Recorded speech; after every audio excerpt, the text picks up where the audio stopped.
Good evening बच्चों। आज हम लोग फिर से एक टॉपिक पढ़ेंगे, लॉज ऑफ लिमिटिंग फ्रिक्शन। देखिए, लिमिटिंग फ्रिक्शन के कुछ रूल्स भी हैं। तो पहला रूल ये है कि जब कोई बॉडी किसी सरफेस पर मूव करती है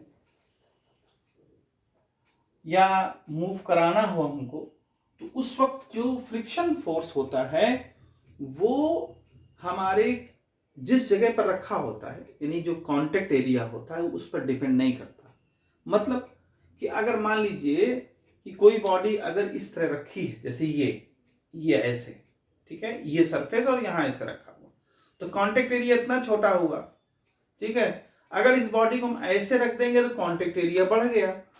तो ऐसा जब भी आप कांटेक्ट एरिया बढ़ा देंगे, बॉडी वही है, तब उस पर कोई भी फ्रिक्शन फोर्स का चेंज नहीं होगा। फ्रिक्शन फोर्स यहां जैसे लग रहा था वैसे ऐसे ही भी लगेगा। तो friction force does not depend on, मैं शॉर्टकट में लिखूंगा, ऑन द कॉन्टैक्ट एरिया। ठीक है, और ये डिपेंड किस पे करता है? Depends on nature of surface, यानी जो सरफेस है उस पे डिपेंड, नेचर ऑफ सरफेस। जैसे मान लीजिए आपने ग्रीस डाल दिया है ना, ऑयल डाल दिया, तो इससे नहीं फिसलन हो जाती है, तो वहां पर तो फर्क आएगा। फ्रिक्शन फोर्स का चेंज हो सकता है, कम ज्यादा हो सकता है। रफनेस बढ़ा दीजिए तो बढ़ जाएगा, रफनेस घटा दीजिए, चिकना कर दीजिए सरफेस, तो कम हो जाएगा। ये हो गया हमारा शॉर्टकट में आंसर, पहला वाला। दूसरा जो है, जो इसका रूल है, दूसरा रूल ये कहता है कि जो फ्रिक्शन, देखिए हम ऐसे फोर्सेस को लगा रहे हैं, तो फ्रिक्शन फोर्स भी इस डायरेक्शन में लगता है, अपोजिट लगता है। पहली बात तो फ्रिक्शन फोर्स, जो भी आपका लिमिटिंग फ्रिक्शन फोर्स होगा वो अपोजिट लगेगा, नंबर एक बात।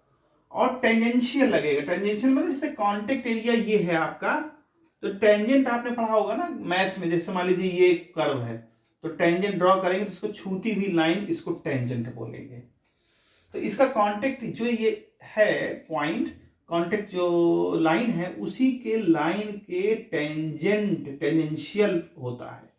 वो फोर्स जो फ्रिक्शन फोर्स काम करता है वो टेंजेंशियल होता है। तो इसको शॉर्टकट में ऐसे लिख दिया जाए। तो नंबर, ठीक, और नंबर थर्ड की अगर हम बात करते हैं, तो थर्ड जो है बहुत अच्छा है कि लिमिटिंग जो फ्रिक्शन फोर्स होता है वो रिएक्शन फोर्स के डायरेक्टली प्रोपोर्शन होता है। ये जो फ्रिक्शन फोर्स है वो रिएक्शन फोर्स कितना आपका लग रहा है, ठीक है, यानी वेट एक प्रकार से आप कह सकते हैं। रिएक्शन फोर्स का मतलब वेट। तो जब हम इसको हटाते हैं तो इसका जो है आर की जगह आप mg भी लिख सकते हैं। ठीक है, तो एक कांस्टेंट आ जाता है, that is called coefficient of friction force.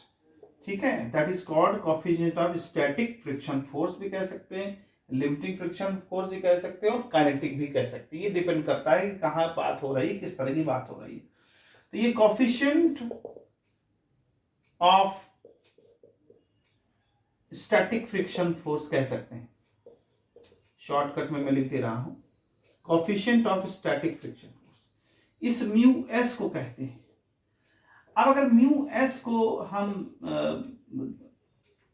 Define करना चाहें तो इसको लिख सकते हैं एफ एस अपॉन आर।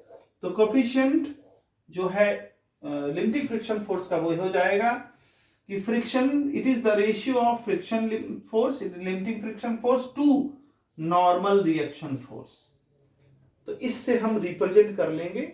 और ये, तो ये देखिए, जैसे ये फार्मूला है, तो ये पर्टिकुलर सरफेस के लिए, ये हर सरफेस के लिए फार्मूला नहीं कि पता लगा एक वही बॉडी एक दूसरे सरफेस पे रखी है, वही बॉडी किसी दूसरे सरफेस में रखी है, दोनों के लिए ये हमारा कांस्टेंट होगा, ऐसा नहीं है।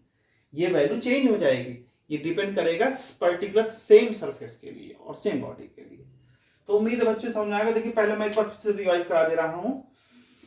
सबसे पहले जो है मैंने आपको लिखा कि कांटेक्ट एरिया पे कोई डिपेंड नहीं करता, एरिया कितना ही बढ़ा दे घटा दे, ये छोटे छोटे क्वेश्चंस में आ सकता है, मल्टीपल चॉइस में आ सकता है, ठीक है, और बड़े क्वेश्चन में भी आ सकता है कि write the laws of limiting friction force. तो यहां पर पहले मैंने बताया कि कांटेक्ट एरिया पे डिपेंड नहीं करता, ऑन द कॉन्टेक्ट, यहां लिखा डज नॉट, है ना, नॉट डिपेंड, यहां पर ऐसे लिखते हैं नॉट डिपेंड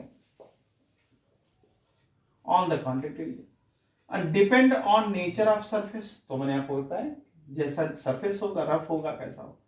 दूसरी चीज, फ्रिक्शन हमेशा अपोजिट काम करता है और टेंजेंशियल काम करता है। अपोजिट टेंजेंशियल, इसको शॉर्टकट में याद कर लीजिए, अपोजिट टेंजेंशियल, ठीक है।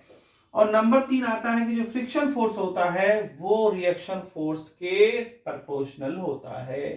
जब ये हटाएंगे तो कांस्टेंट जोड़ेंगे, इस कांस्टेंट को कोएफिशिएंट ऑफ स्टैटिक फ्रिक्शन या लिमिटेड फ्रिक्शन कहते हैं। और इसको डिफाइन करने के लिए इसका रेशियो बता देंगे तो डिफाइन हो जाएगा।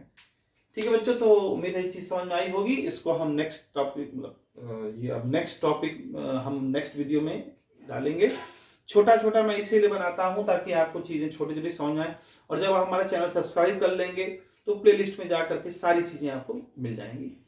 ठीक है, छोटी छोटी वीडियो पूरे उसकी चैप्टर की मिल जाएगी। तो उम्मीद बच्चों समझ में आया होगा। ठीक है, फिर मुलाकात होती। Good bye.